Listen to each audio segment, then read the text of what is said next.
네, 오늘은 벌써 히브리서 여섯 번째 시간입니다. 히브리서 3장 1절부터 12절까지 하나님의 집을 맡은 아들의 신실함과 위대함에 대해서 우리 같이 말씀을 나누도록 하겠습니다. 오늘 특별히 예수님의 직분에 대해서 이야기하고 있는데 예수님은 사도시고 대제사장이시다. 그 이야기를 오늘 먼저 하고 있어요. 1절을 보십시오. 1절 보면 이렇게 나와 있죠. 우리 함께 먼저 천천히 읽어볼까요? 시작. 그러므로 함께 하늘의 부르심을 받은 거룩한 형제들아, 우리가 믿는 도리의 사도시며 대제사장이신 예수를 깊이 생각하라. 이렇게 이야기하고 있어요. 함께 하늘의 부르심을 받은 성도들로서 우리가 잠시만요. 예, 자꾸 튕겨서 나갔다가 들어오시는 분들이 계셔서 함께 하늘의 부르심을 받은 성도로서 어, 우리가 예수님이 누구신지 아는 것이 굉장히 중요하고요. 어, 우리는 예수님이 누구신지를 알아야 돼요. 그리고 예수님께서 어떠한 일들, 어떤 역사를 이루셨는지를 알고 깊이 생각해야 됩니다. 예, 이게 중요해요. 예, 예수님을 알고 그분을 깊이 생각해야 된다. 예, 예수님이 맡으신 직분이 있는데 먼저는 믿는 도리의 사도이시고 또 대제사장이다. 이렇게 이야기하고 있어요. 우리 에베소서에 보면 오중직임이 나오잖아요. 사도, 선지자, 복음 전하는 자, 목사와 교사. 이제 이게 예수님의 오중직임인데 여기서는 또 사도면서 대제사장이신 그 예수님에 대해서 우리에게 가르쳐 주고 있습니다. 먼저 여러분 사도는 여러분도 아시다시피 보내심을 받은 자라는 뜻이에요. 사도의 뜻은 보내심을 받은 자. 그러니까 어떠한 특별한 목적을 위하여, 뜻을 위하여 보냄을 받았는데 누가 보내셨냐? 하나님이 보내셨다는 거예요. 그렇죠? 예수님께서 하나님의 보내심을 받아서 우리에게 인간의 몸을 입고 우리에게 오셨죠. 그래서 하나님의 은혜로 믿음으로 구원 얻을 수 있는 그 길을 믿음의 길, 구원의 길, 생명의 길, 천국 가는 길을 예수님께서 친히 열어주셨다는 거죠. 그래서 사도라는 이 직분은 우리에게 믿는 도리를 알리는 거예요. 믿는 길, 그게 뭐냐? 길을 제시하는 사람입니다. 길을 제시하는 사람입니다. 또 복음의 선포자가 된다는 거죠. 복음이 뭐냐? 정말 하늘로부터 들려오는 그 복음에 대해서 우리에게 가르쳐 주시는 분이죠. 그래서 요한복음 얘기하기를 예수님은 길과 진리와 생명이 되신다. 예, 믿는 도리의 사도시라는 거고 또한 예수님은 대제사장이 되신다. 그렇게 이야기하고 있어요. 대제사장은 사람이 맡는 직분입니다. 그죠? 예. 대제사장은 사람이어야만 해요. 사람으로서 하나님과 백성 사이에 서서 백성을 중보하고 대속의 제사를 하나님께 드리는 그런 사람을 대제사장이라 말하죠. 보통 여러분 이렇게 생각하시면 됩니다. 선지자는 하나님의 편에 서서 하나님의 말씀을 선포하는 자인데 대제사장은 사람 편에 서서 사람을 중보하고 하나님께 용서와 긍휼을 호소하는 자가 바로 대제사장이에요. 근데 예수님께서 우리의 대제사장이 되시기 위해서 사람이 되셨다. 예. 이 땅에 오셔서 사도와 대제사장의 그 직분을 감당하셨다. 그것을 우리가 깊이 생각하라. 이렇게 이야기하고 있죠. 두 번째 주제는 모세보다 위대하신 그리스도, 예수님, 모세보다 위대하신 예수님. 뭐 예수님이 모세보다 위대한 것은 우리에게는 너무나 당연한 이야기지만, 그죠? 뭐 모세와 예수님을 비교할 수 있습니까? 비교할 수 없을 정도로 예수님이 위대하고 놀라운 분이시지만, 이 히브리서는 히브리인들, 즉 유대인들에게 쓴 그런 편지예요. 예. 그러니까 이방인들이나 이방인 그리스도인들에게 쓴 편지가 아니라 히브리인들, 유대인들에게 쓴 편지를 말합니다. 이거 신학적으로 아주 뭐 특별히 기독론에 대해서 굉장히 강조하면서 예수님이 누구신지에 대해서 계속해서 지금 반복적으로 얘기하고 있지 않습니까? 그러니까 유대인들이 아주 희한하게 이 모세와 율법에 대해서 너무나도 신봉하고 그들이 자기 스스로 뭐라고 얘기하냐? 우리는 모세를 믿는다. 우리는 모세를 따른다. 이런 이야기를 공공연하게 한단 말이죠.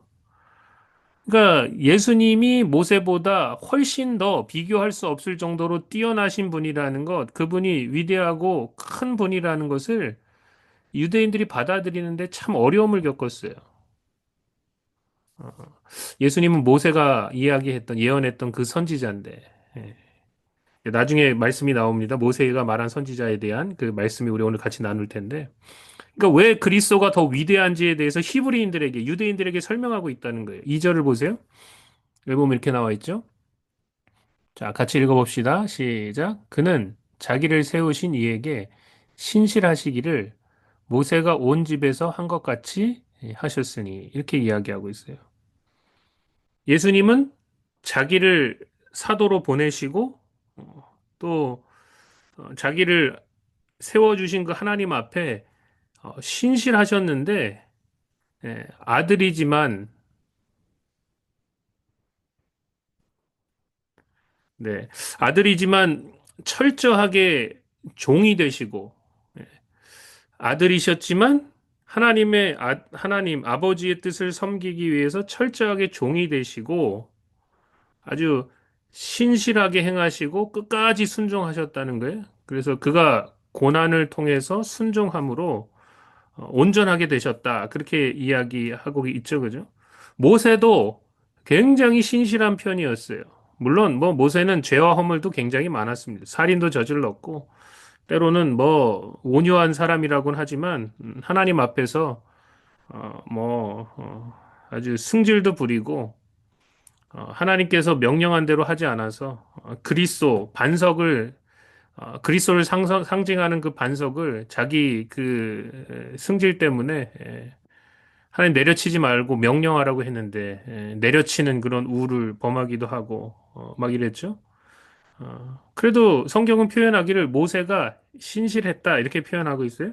그런데 여러분 아들을 보십시오. 아들은 얼마나 하나님 앞에 참되게 순종하고 신실했는지 뭐 모세의 신실함과 이 주님의 예수님의 신실함을 비교할 수가 없죠.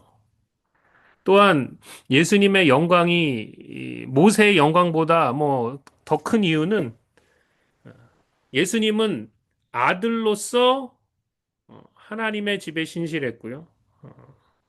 또 예수님은 아들로서 그 하나님의 집의 주인이셨다는 거예요. 그리고 그 집을 직접 지으셨다. 이렇게 지금 성경이 이야기하고 있습니다. 3절을 보십시오. 예수님이 모세보다 위대하고 크신 이유. 자, 3절. 그는 모세보다 더욱 영광을 받을 만한 것이 마치 집 지은 자가 그 집보다 더욱 존귀함과 같으니라. 집마다 지은 이가 있으니 만물을 지으신 이는 하나님이시라. 이렇게 이야기하고 있어요. 어, 예수님이 아들로서 그 집의 주인이시고 또 그 집을 직접 지으셨다는 거예요. 하나님과 함께 그 집을 실제적으로 지은 주인이 바로 예수님이시라는 거죠.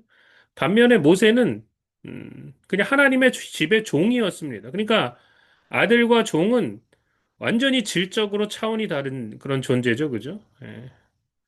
또한 아들은 모세의 주인이기도 합니다.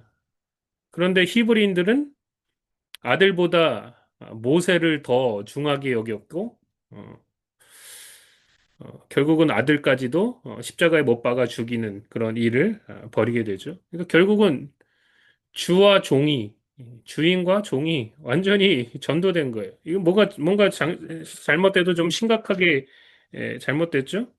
유대인들이 하나님의 집의 종을 너무 심하게 따르다가 아들을 무시하는 그런 일이 발생하게 되었습니다. 여러분 생각해 보세요. 모세가 종으로서 하나님의 집을 세워나간 이 목적이 뭐냐? 하나님과 그 아들을 위해서 그렇게 했다는 거예요. 다른 게 목적이 아닙니다. 모세도 아들의 종입니다. 그래서 보면 5절부터 6절에 보면 이렇게 나오죠. 또한 모세는 장래에 말할 것을 증언하기 위하여 하나님의 온 집에서 종으로서 신실하였고 그리스도는 하나님의 집을 맡은 아들로서 그와 같이 하셨으니 우리가 소망의 확신과 자랑을 끝까지 굳게 잡고 있으면 우리는 그의 집이라. 이렇게 이야기하고 있어요. 여기서 특별히 5절 보면 모세가 장래일과 그리스도를 드러내는 데 있어서 선지자로서 신실했다는 거예요. 또 하나님의 집을 세우기 위해서 종으로서 신실했다고 그렇게 이야기하고 있죠.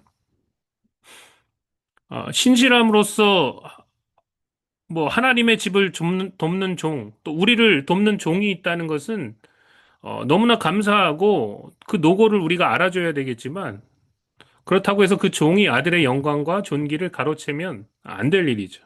예. 아들과는 비교가 되지 않습니다. 우리가 분명히 알아야 돼요.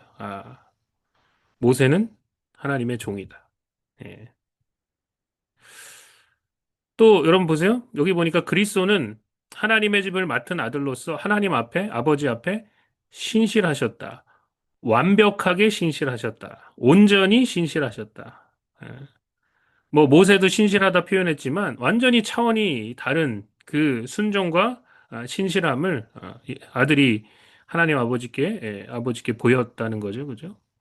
그래서 이 우리가 이 아들을 향한 그 소망, 이 아들을 향한 믿음, 그 확신, 그 자랑을 끝까지 붙잡고 있으면 잃지 않으면 그러면 우리가 그 아들의 집의 일원이 된다는 거예요. 우리는 그의 집이라 이렇게 아주 너무나도 명확하게 이야기하고 있죠.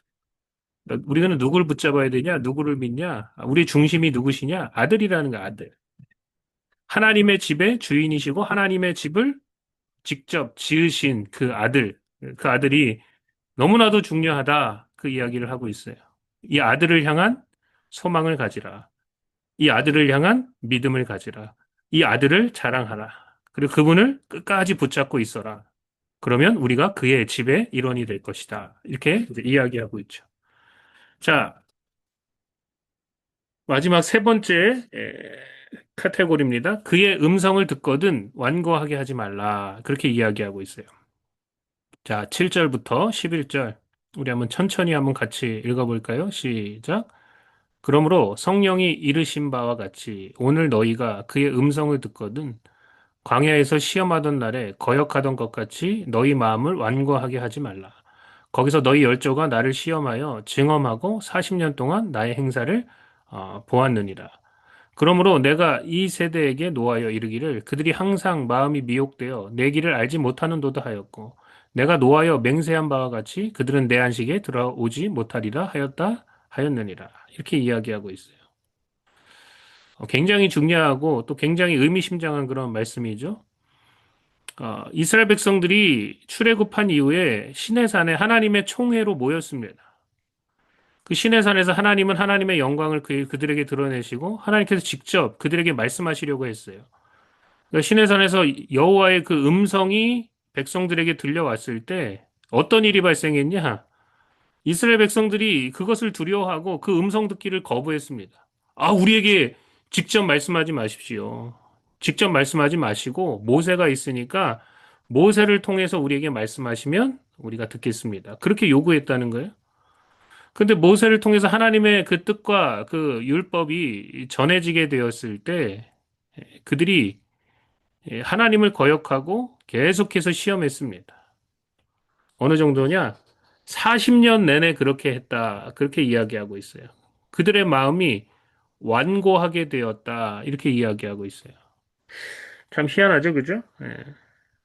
하나님의 그 영광과 임재를 보고 하나님의 음성을 듣는 순간도 있었는데 그럼에도 불구하고 모세를 통해서 하나님의 메시지가 전파됐을 때 40년 내내 예, 하나님을 거역하고 시험하였다. 마음을 계속해서 완고하게 먹고 반항했다. 그 모세가 이스라엘 백성들에게 굉장히 중요한 예언 하나를 합니다. 이게 뭐 어떤 예언보다도 중요한 예언이에요. 뭐라고 예언했냐?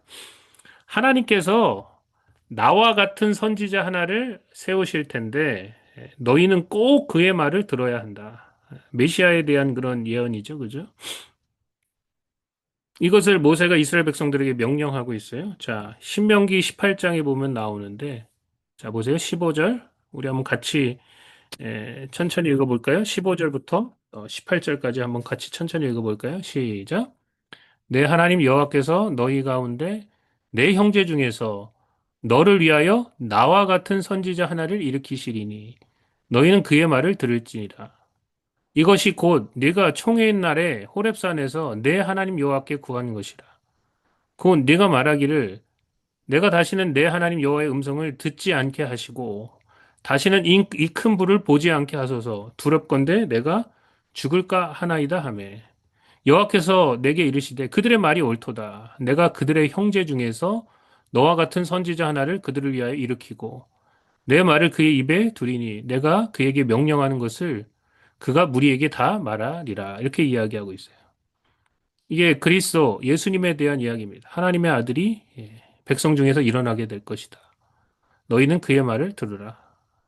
이렇게 하나님 앞에서 직접적으로 하나님의 음성을 듣기를 거부하고 하나님의 그 영광의 불을 보지 않도록 하게 해달라.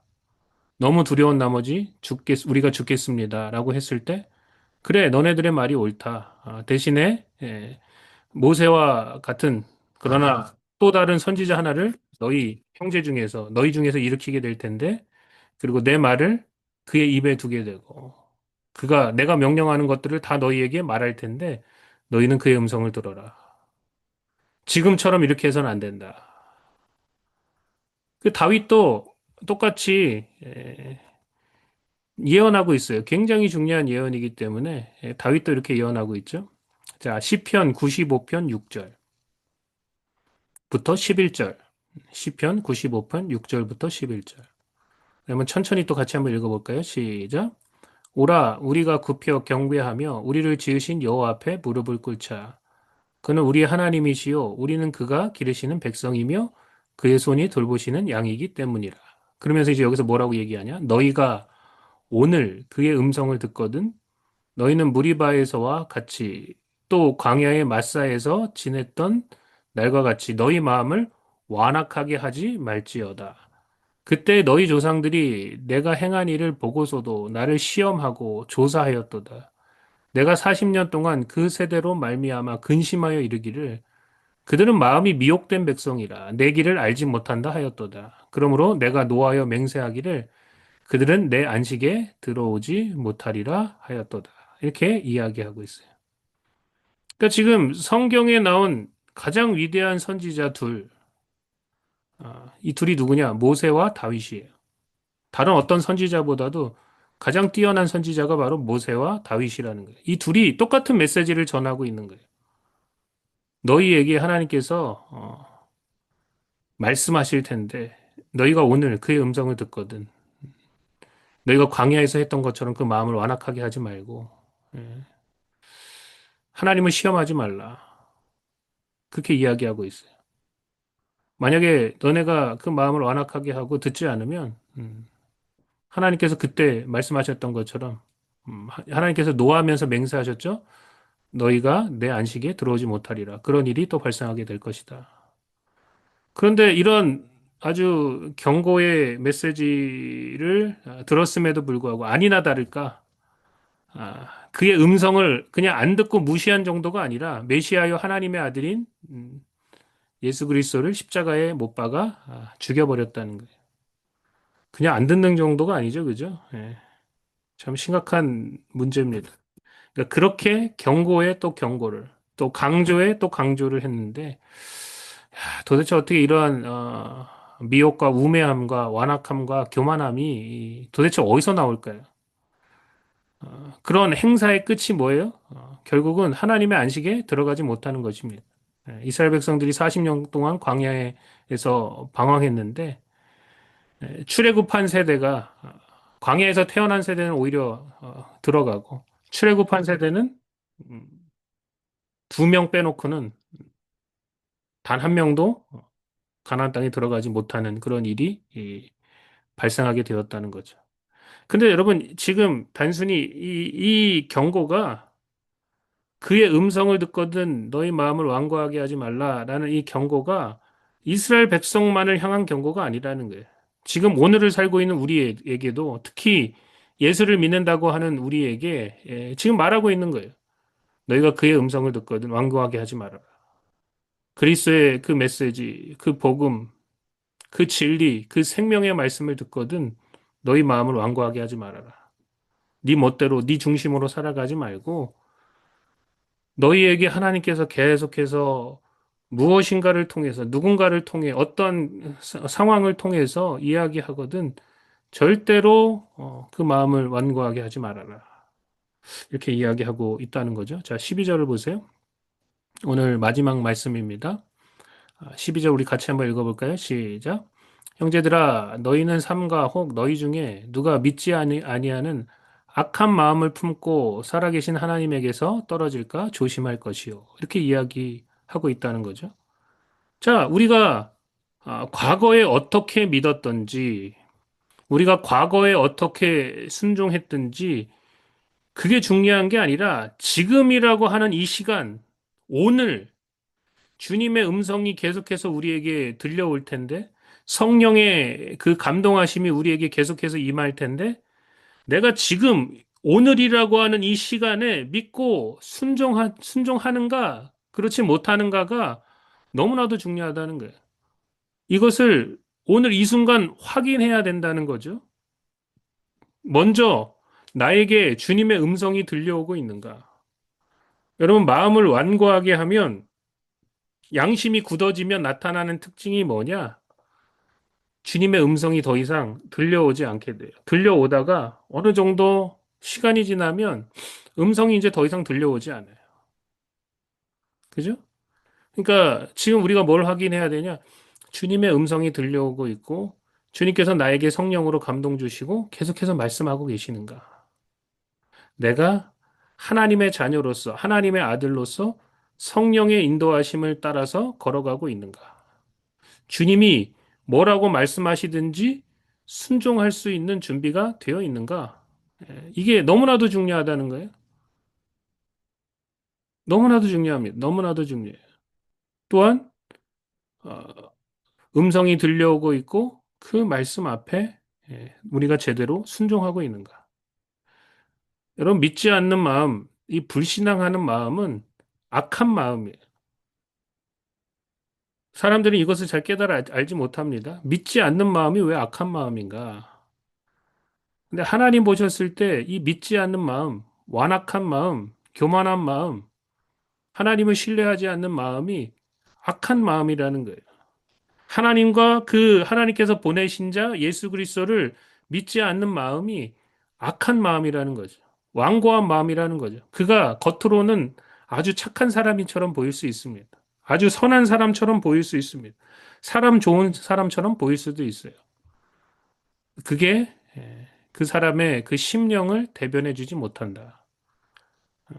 마음에 교만함이 있고 완고함이 있으면 하나님이 아무리 말씀하셔도 복음이 아무리 전파돼도 그거를 받아들이지 않는다는 거죠.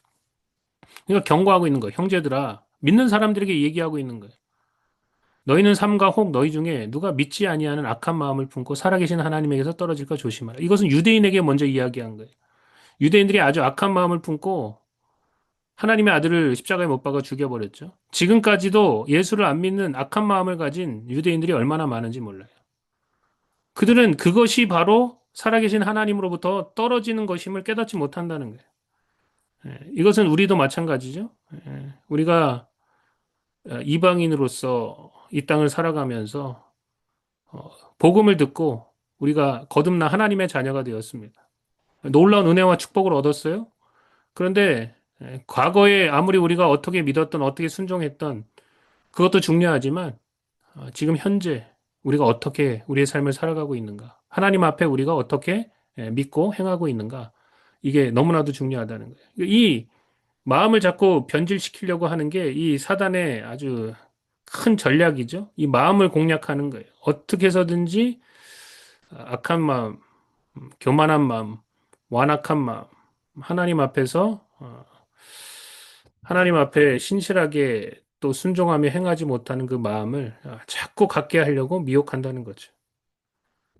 그러니까 우리에게도 지금 사도 바울이 유대인에게만 경고하는 게 아니고 너희 중에 누군가 믿지 아니하는 그런 악한 마음을 품음으로써 살아계신 하나님으로부터 떨어질 수 있다. 이렇게 경고하고 있다는 거예요. 그렇기 때문에 오늘이라고 불려지는 이 순간 어떤 통로를 통해서든 하나님의 음성이 들려올 때, 아, 이게 하나님의 음성이구나라는 것을 캐치하고 마음을 부드럽게 하나님 앞에 하고 믿고 순종해야 될 줄로 믿습니다. 그 음성을 알아차리는 게 이게 가장 큰 복이 된다. 우리에게 이야기하고 있는 것이죠. 자, 오늘은 여기까지 하겠습니다.